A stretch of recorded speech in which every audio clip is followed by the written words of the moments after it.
মা ইয়াওয়াদ্দুল্লাযীনা কাফারু মিন আহলিল কিতাবি ওয়ালাল মুশরিকিন।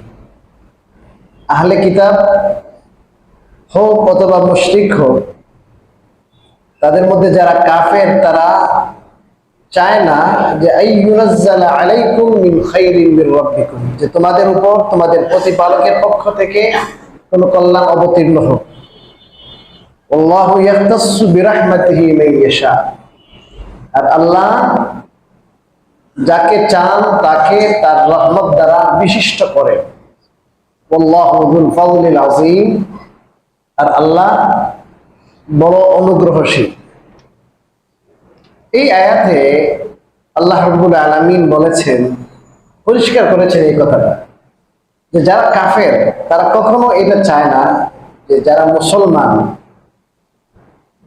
তাদের উপর আল্লাহর পক্ষ থেকে কোনো কল্যাণ বর্ষিত হোক।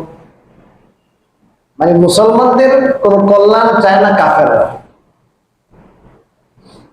ইহুদিরা খ্রিস্টানরা কখনো এটা চায় নাই যে শেষ নবী মুহাম্মদ সাল্লাল্লাহু আলাইহি ওয়াসাল্লাম ইসমাঈল আলাইহিস সালামের বংশে, কুরাইশ বংশে আসবে, এটা তারা চায় না। তাদের ধারণা ছিল যে আল্লাহ তাআলা যে নবীর কথা বলেছেন, যে নবী আখেরি নবী আসবেন, সর্বশ্রেষ্ঠ নবী, উনি ইসহাক আলাইহিস সালামের বংশে আসবেন, বনি ইসরাইলের বংশে আসবেন। কিন্তু সেই ধারণা ভুল প্রমাণিত হল, এবং নবুয়তের যত লক্ষণ শতবার মহানবী বিশ্বনবী মুহাম্মদ আরবি সাল্লাল্লাহু আলাইহি ওয়াসাল্লামের মধ্যে তারা দেখতে পাই, তারপরও তারা তাকে এই জন্য মানতে পারে নাই যে আমাদের বংশের হইল না কেন। এটা শুধু সেলফ হিংসা। শুধু এটা না, ওয়াহি এটা আল্লাহ তাআলা অনেক বড় নিয়ামত, অনেক বড় রাহমত। ওয়াহির মাধ্যমে মানুষ আলোর দিশা পায়, ইহকালীন পরকালীন কল্যাণের পথ পায়। এই ওয়াহিটা আল্লাহ রাব্বুল আলামিন কার উপর নাযিল করবেন, এই রহমত কাকে দিবেন, কার দ্বারা আল্লাহ রাব্বুল আলামিন এই কাজ দিবেন, এটা আল্লাহ যাকে চান তাকে দিবেন। এখানে কোনো ভোটাভুটি নেই, মানুষের কোনো নির্বাচন নাই যে আমরা মেজরিটি যাকে কি করব, সিলেক্ট করব, যাকে আমরা চাইবো তাকে, এরকম না। আল্লাহ বলেছেন আল্লাহর রহমত, এই ওয়াহি আল্লাহর রহমত, এটা অনেক বড় খায়ের, অনেক বড় কল্যাণ। এটা আমি যাকে চাই তাকে দেব। তুমি একটু ধরে নিলা তোমার মনে মনে যে আমার বংশের হবে, আমার গোষ্ঠীর হবে, এটা হবে না।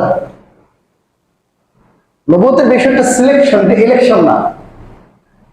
আল্লাহ কাকে চাইবেন, কোথায় চাইবেন, কোন সময় দিবেন, কতদিনের জন্য দিবেন, সম্পূর্ণ আল্লাহর ইচ্ছার উপর নির্ভরশীল। এই জন্য নবীদেরকে সরাসরি নির্বাচন করেছেন আল্লাহ, সরাসরি আল্লাহ নির্বাচন। আল্লাহ বলেন নাই যে ঠিক আছে বাংলাদেশের মানুষ, তোমাদের থেকে আমি একটু ভোট নিব, তোমরা কাকে কি করবে, প্রধানমন্ত্রী হিসাবে, রাষ্ট্রপতি হিসাবে কাকে দেখতে চাও, আমি একজনকে বাছাই করব, আমার নির্দেশনাগুলো তোমাদেরকে পড়ে শোনাবে, এগুলো প্র্যাকটিক্যাল কিভাবে আপনার হয় সেটা উনি দেখাই দিবে। এই জন্য তোমরা বাছাই করে 10 জন মানুষকে দাও, আমি 10 জন থেকে একজনকে কি করে দিব, সিলেক্ট করে দিব। বিষয়টা কিনা এমন না। তো তারা মানে নাই, নাকাম হয়েছে।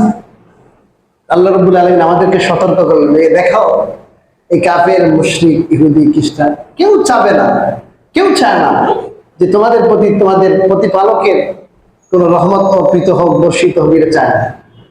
আজকে সমস্ত দুনিয়ার যারা রাষ্ট্র চালাচ্ছে, মুসলমান রাষ্ট্র, এরা প্রভু মনে করে বসেছে, ডলারের আশায়, পাউন্ডের আশায়, ইউরোর আশায়, মনে করে কি ওরাই আমাদের সবকিছু। বন্ধুত্ব, বন্ধু প্রতিম দেশ, স্বামী স্ত্রীর সম্পর্ক, আরে বাবা রে। আল্লাহ বলছেন কেউ চায় না তোমাদের প্রতি কোনো কল্যাণ আসুক, এটা চায় না। বন্ধু পরিষ্কার আল্লাহ বলেছেন এরা কখনো কিনা বন্ধু হতে, তোমাদের কোনো খায়ের হোক, কল্যাণ হোক, এরা কি মন থেকে এটা কি করে না, কখনো কামনা করে না। সবসময় কিভাবে আমাদের অনিষ্ট হবে, কিভাবে অকল্যাণ হবে, কিভাবে আমাদেরকে আঘাত করা যাবে, কিভাবে অর্থনৈতিক ভিত্তি কি করে ধ্বংস করা যায়, এই চিন্তাই করবে কাফেররা। কাফেররা মুসলমানদের কখনো কল্যাণকামী হতে পারে, এটা বুঝতে হবে। মুসলমানরা যত তাড়াতাড়ি এটা বুঝবে ততই কল্যাণ মুসলমান।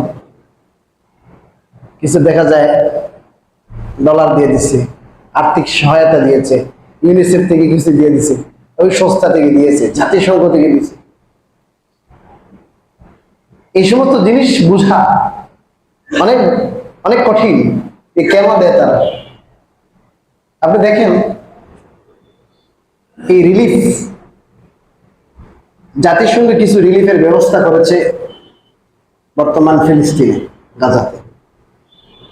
আমেরিকাও বলে যে আমরা রিলিফ দিচ্ছি, আর্থিক সহায়তা দিচ্ছি, এদিকে এটা করে তারা। আবার অপর দিক থেকে এই যে ত্রাণবাহী ট্রাক, লরি, হাজার হাজার কোটি টাকা ত্রাণবাহী লরি, এগুলো আসে, ঢুকে, এগুলোকে তারা ফেলে দিচ্ছে, ধ্বংস করে দিচ্ছে। জাতিসংঘ, আমেরিকা এটাকে প্রতিরোধ করতে পারছে না, অথচ 5 মিনিটে সম্ভব প্রতিরোধ করে। জাতিসংঘ, আমেরিকা মিলে যদি তারা বলে তুমি এটা করতে পারবে না, ত্রাণ ডুববেই ডুববে, কিন্তু এগুলো একটা বিবৃতি দিবে, শুধু স্রেফ একটা বিবৃতি দিয়ে শেষ। আরে এটা তো অমানবিক কাজ হয়েছে, সম্পূর্ণ অমানবিক, আমরা দেখতেছি, এটা অ্যাকশন নিব আমরা। ওই অ্যাকশন নিয়েছে কোন দেখি?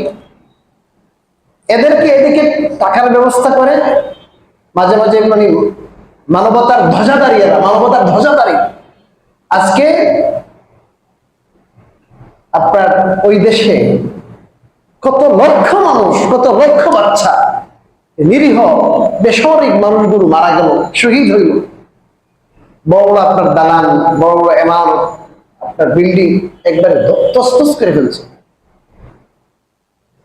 একটা হাসপাতাল ছিল আশরেফা হাসপাতাল, ওটাও ধ্বংস করে দিয়েছে বিভিন্ন অজুহাতে। কোথায়? আমেরিকা কোথায়? লন্ডন কোথায়? ইটালি কোথায়? ফ্রান্স কোথায়? জার্মানি কোথায়? চীন কোথায়? কোথায় এরা? এরা মানবতার কথা বলে, আবার বলে ইসরায়েলকে যে টাকাটা তারা বরাদ্দ করে আফগানিস্তানের জন্য, কিছু শরণার্থীর জন্য, এর চেয়ে আরো কয়েকশো গুণ বেশি ওদেরকে অস্ত্র সহযোগিতা করে। আচ্ছা দেখেন দিব কিনা এরা? এদিকে দেয় ওদেরকে অস্ত্র, এদের তো বাঁচার অধিকার আছে, এদেরও কিন্তু নিরাপত্তা জনিত কারণে এদেরকে কি দিতে হবে? অস্ত্র দিতে হবে। আমেরিকার অস্ত্র, ম্যাক্সিমাম আমেরিকার অস্ত্র ব্যবহার করে কারা? ইসরায়েলিরা। ওদেরকে অস্ত্র দিছে আক্রমণ করার জন্য। আবার যখন তারা ওদিকে আপনার কি হয়ে যায়, অনেকে আহত হয়, অনেকে আটকা পড়ে যায়, তোমার রিলিফের ব্যবস্থা করতেছে। এই সমস্ত জায়গায় থেকে দেখবেন ইরাককে কুয়েতে লাগাই দিছে, মুসলমান লাগাইবো, উত্তেজনা সৃষ্টি করব, আর মাঝখানে এসে বলবো আমি এটা শেষ করে দিচ্ছি। আর ওইদিকে আবার অস্ত্র বিক্রি করবে। এরা দেশে দেশে কি লাগাবে? মাইক লাগাবে, দেশে দেশে ঝগড়া সৃষ্টি করবে, আর এদের অস্ত্র বিক্রি করবে, ব্যবসা করবে। আপনি দেখেন রাশিয়ার অবস্থা দেখেন, এর আগে আপনার আফগানিস্তানের, এরাকে বর্তমানে আপনার ওই যে আপনার ফুল সিরিয়ার অবস্থা, ইয়েমেন, হুতি, আরো সৌদি, কি যে একটা ফুল পৃথিবী, আপনার বিশ্ব রাজনীতি দেখেন। এগুলো হলো এই কথার দলিল যে নদীর পানির নিঃশ্বাস যখন দেওয়ার সময় দেয় না, আর আমাদের ফেনী নদী পানি দিয়ে আছে, তো একটু পানিও কি দিব না? পানি কি আটকানো যায়? মানবিক দৃষ্টিকোণ থেকে এত দিয়েছি তাদেরকে, যারা সারা জীবন মনে রাখবে, সারা জীবন না, 1 বছর মনে রাখেন। পেঁয়াজ বন্ধ করে দিতেছে, ইলিশ দিচ্ছেন, ইলিশ দিচ্ছেন, ঠিক আছে, আমাদের পেঁয়াজের দরকার, ইলিশকে বোনা করে খেতে হবে না? ইলিশ ভালো করে বোনা করে খেতে হবে, তাহলে পেঁয়াজ বন্ধ, কোনো ইয়ে নেই, কোনো কথা নাই, বন্ধ। এগুলো বন্ধুত্ব, এগুলো খাতিরে না।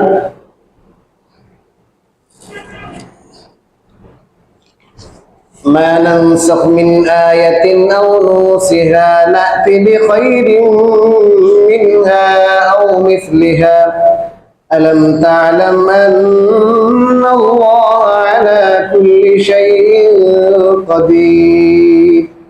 অতীব গুরুত্বপূর্ণ একটি আয়াত, কিন্তু আমাদের কাছে সময় কম। আয়াতের তরজমা এবং সংক্ষিপ্ত ব্যাখ্যা। আল্লাহ বলেন মা নানসাখ মিন আয়াতিন, আমি যে কোনো আয়াতকে যদি রহিত করি, আমি যে কোনো আয়াতকে যদি রহিত করি, আও নুনসিহা, অথবা ভুলিয়ে দিই, নাতি বিখাইরিম মিনহা আও মিসলিহা, তাহলে সেই আয়াত থেকে উত্তম অথবা কমপক্ষে সমান সমপর্যায়ের আয়াত আনয়ন করি। আলাম তা'লাম, তুমি কি জানো না, আল্লাহ আলা কুল্লি শাইইন কাদির, যে আল্লাহ সব বিষয়ে সক্ষম। এই আয়াতের শানে নুজুল একটা প্রেক্ষাপট আছে। প্রেক্ষাপট কিছু বেকুব মানুষ ইহুদিরা প্রশ্ন করলো, কাফেররা প্রশ্ন করলো রাসূলুল্লাহ সাল্লাল্লাহু আলাইহি ওয়াসাল্লামকে ইসলামের সত্যতা নিয়ে, যে ইসলাম যদি সত্যই হইতো, মুহাম্মদ যে কোরআন তেলাওয়াত করে সেটা যদি আল্লাহ কর্তৃক নাজিলকৃত হইতো, তাহলে মুহাম্মদ একটা অর্ডার করে, কিছুদিন পরে কয় এটা নাই, এটা রহিত আরেকটা, এই বিধান কার্যকর নয়, সংবিধান চেঞ্জ করে।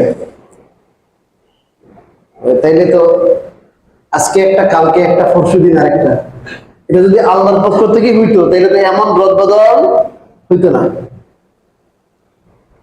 আল্লাহ তো আলিমুল গায়েব, তাহলে আল্লাহ আজকে একটা কালকে একটা দিতে পারেন না। এই বেকুবেরা বুঝে নাই, না বুঝে কোরআন ভুল, রাসূলুল্লাহ সাল্লাল্লাহু আলাইহি ওয়াসাল্লাম নাউযুবিল্লাহ মিথ্যা নবী, সেটার প্রমাণ হিসাবে কোরআনে কারীমের যে নাসখকরণ অর্থাৎ বিধান রহিত করে, এর উল্টা এর বিপরীতে নতুন কোন বিধান নিয়ে আসা, সেটাকে তারা দাঁড় করে। অথচ এটা কোরআনে কারীমের কোনো ত্রুটি না, নবুয়তের কোনো ত্রুটি না। কারণ এক বিধানের পরে আরেক বিধান, এক বিধানকে রহিত করে আরেক বিধান আসা কয়েকটি কারণ হতে পারে। একটি কারণ হলো, যে বিধানটা রচনা করা হলো, যে বিধানটা দেওয়া হলো, এই বিধানটা মানুষ নিতে পারবে কিনা, অথবা যেই ধারণার উপর এই বিধানটা দেওয়া হয়েছিল ওই ধারণাটা কি ছিল না, সঠিক ছিল না। মনে করেন কিছুদিন আগে ঘড়ি কি করা হয়েছিল, 1 ঘন্টা কি করা হয়েছিল, কথা বলেন, মনে আছে আপনাদের? সময়কে কি করার জন্য, সেট করার জন্য 1 ঘন্টা কি করছিল, ফাস্ট করছিল না? কিছুদিন পরে ভাই ফাস্ট করে কোনো লাভ নাই, আবার আগেরটাই। এই ভবিষ্যৎ কি হবে, মানুষের নিতে পারবে কিনা, লাভ হবে কিনা, এই জিনিসটা যখন এই আইনটা করা হয় তখন কি ছিল না, জানা ছিল না। তখন কয়টা আগেরটাই কি আছে, ঠিক আছে। তো ভবিষ্যৎ সম্পর্কে জানা না থাকলে ভবিষ্যৎ পরিস্থিতি কি হতে পারে, এটা লাভজনক হবে, মঙ্গলজনক হবে না ক্ষতিকর হবে, সেই বিষয়টা জানা না থাকার কারণে সিচুয়েশন কি হয়, পরিস্থিতি কি হয়, এটা জানা নাই।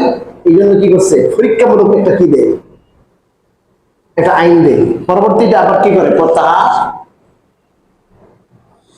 এটা হলো ত্রুটি, কারণ ভবিষ্যৎ সম্পর্কে তার কি নেই, জ্ঞান নেই, জানা নাই। মানুষের অবস্থা কি হবে, সিচুয়েশন কি হবে, পরিবেশ কি হবে, পরিস্থিতি কি হবে, তার ধারণা নাই। এটা কি বলা যাবে, এটাকে একটা হাস্যকর বলা যেতে পারে, জ্ঞানের দন্যতা বলা যেতে পারে। আরেকটি হলো যে না, যখন বিধানটা দেয়া হয় তখনই জানা ছিল যে এই বিধানটা চিরদিনের জন্য নয়, সব সময়ের জন্য নয়, এটা সাময়িক। এটা কি সাময়িক। অবস্থার যখন উন্নতি হবে তখন ব্যবস্থাও কি হবে, পরিবর্তন হবে। অবস্থার উন্নতির সাথে ব্যবস্থার কি হবে, পরিবর্তন হবে। ওই বিধান তখন কার্যকর থাকবে না। যেমন ডাক্তাররা কি করে, প্রথমে দিছে আপনার বেশি জ্বর 103 ডিগ্রি, লেখছে আপনার নাপা, লেখছে নাপা এক্সট্রা 10 দিন, সিপ্রোসিন লেখছে 14 দিন, 14 দিনে 28টা, আর সেভেক্সিন লেখছে 20টা, আর না হয় এজিথ্রোমাইসিন লেখছে 3 দিনে 3টা। এরপরে কয় 15 দিন পরে, 10 দিন পরে আবার আসবেন। আসার পরে এটা কাটা দিয়ে দিচ্ছে, এখন নতুন প্রেসক্রিপশন। পরে ডাক্তার দেখা যায় মাথার ধরা মনে হয়, এই ডাক্তারে দিল আগে সিপ্রোসিন, এখন কয় সিপ্রোসিন না, এখন কয় শুধু নাপা। আপনি শুধু নাপা খাবেন আরো 10 দিন। এই ডাক্তার কি অভিজ্ঞতাহীন ডাক্তারে বল লিখেছে, কথা বলেন না কেন? আগে যে লেখছে না এক্সট্রা, ওটাও কাটা। আগে লেখছে সিপ্রোসিন, ওটাও কাটা। আগে লেখছে এজিথ্রোমাইসিন, কাটা। আগে লেখছে সেফ 3, ওটাও কাটা। এইগুলো নাই। ওই ডাক্তারের জানা ছিল যে এখন তার 103 ডিগ্রি জ্বর, এখন সেফ 3 লাগবে, তার সেফটির জন্য সেফ 3 লাগবে, এই জন্য দিয়েছে। তারপরে যখন এটা ব্যবহার করার পরে তার অবস্থার উন্নতি হয়েছে, এখন বলে না, এখন জ্বর যেহেতু আপনার 98, 99 এর নিচে এসে গেছে, এখন শুধু আপনি আরো প্যারাসিটামল 10 দিন খান। 10 দিন পরে যখন আবার দেখা করবে, বলবে এখন আপনার প্যারাসিটামল ওর কি নেই, দরকার শেষ। এটাকে বলে অবস্থা অনুযায়ী ব্যবস্থা। কি অনুযায়ী ব্যবস্থা? অবস্থা অনুযায়ী ব্যবস্থা। ঠিক তদ্রূপ ভাবে আল্লাহ রাব্বুল আলামিন প্রত্যেক যুগে, প্রত্যেক নবীর যুগে উম্মতের যে অবস্থা, যে প্রকৃতি ছিল, স্বভাব ছিল, সেই স্বভাব অনুযায়ী, প্রকৃতি অনুযায়ী, জামানা অনুযায়ী আল্লাহ ব্যবস্থা দিয়েছেন। মূল জিনিস সমস্ত শরীয়তে এক, তাওহীদ, রিসালাত, আখিরাত, মূল আকীদা। আকীদাগত ভাবে সমস্ত ধর্মের যত নবীরা এসেছেন, সমস্ত নবীদের দাওয়াত একরকমই ছিল।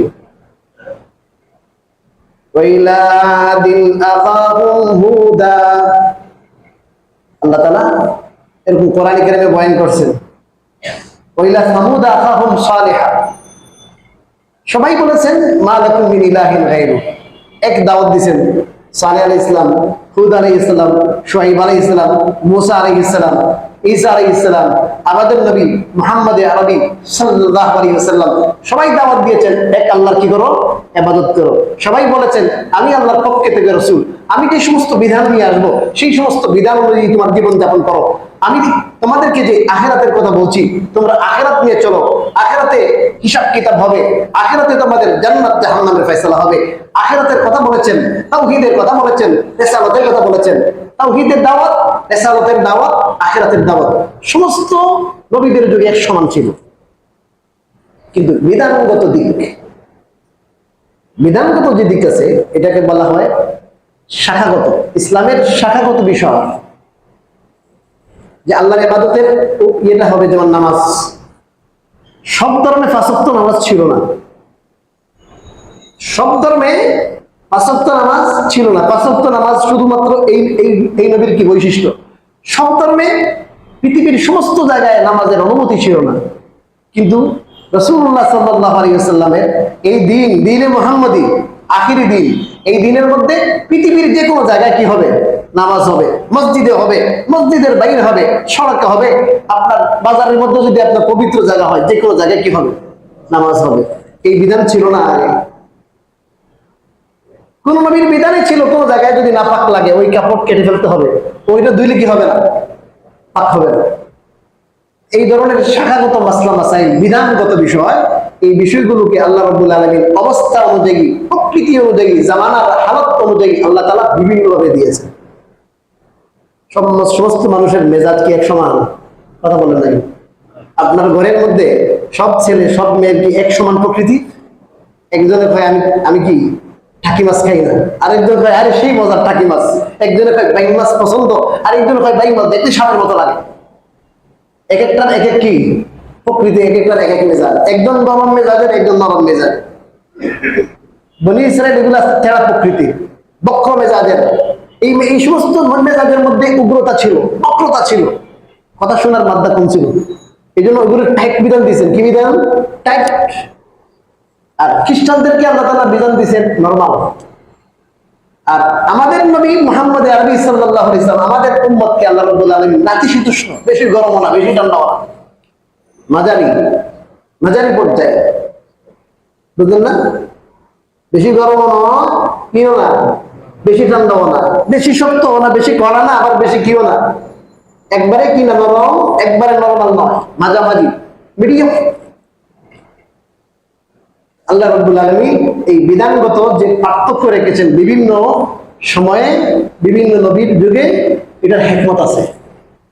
আমাদের নবী সাল্লাল্লাহু আলাইহি সাল্লামকে যখন আল্লাহ তাআলা দিন দিয়ে পাঠাইলেন, তখন এই দিনের মধ্যেও সময়ে সময়ে বিধানের পরিবর্তন হচ্ছে।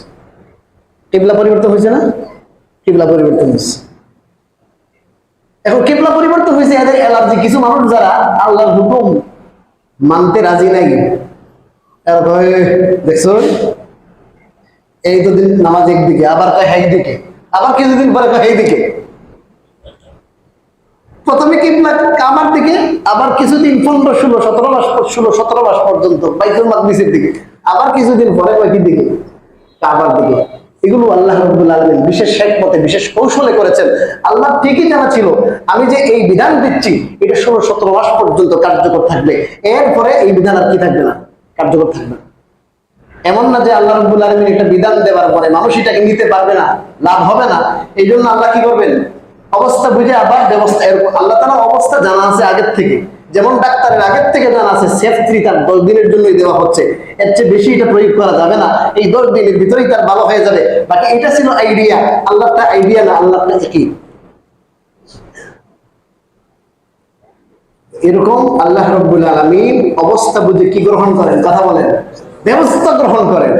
আল্লাহ আগের থেকে জানা থাকে যে এই বিধানটা কি না, বেশি দিনের জন্য না, সাময়িক বিধান। কিন্তু আল্লাহ তখন এটা কি করেন না, ঘোষণা করেন না। তখন ঘোষণা করলে কে কত, এটা না মানলেই চলবো, এটা না মানলেই চলবে। এটা তো শরীয়তের সৌন্দর্য। কি হলো, কথা বলেন, শরীয়তের কি সৌন্দর্য, এটা কি না ত্রুটি না, এটা কি না ত্রুটি না। এই সমস্ত জাহেল অজ্ঞ ইসলামের ব্যাপারে যাদের অ্যালার্জি সৃষ্টি হইতো, এরা এটা কি ত্রুটির কারণ মনে করে ইসলামকে প্রশ্নবিদ্ধ করেছে।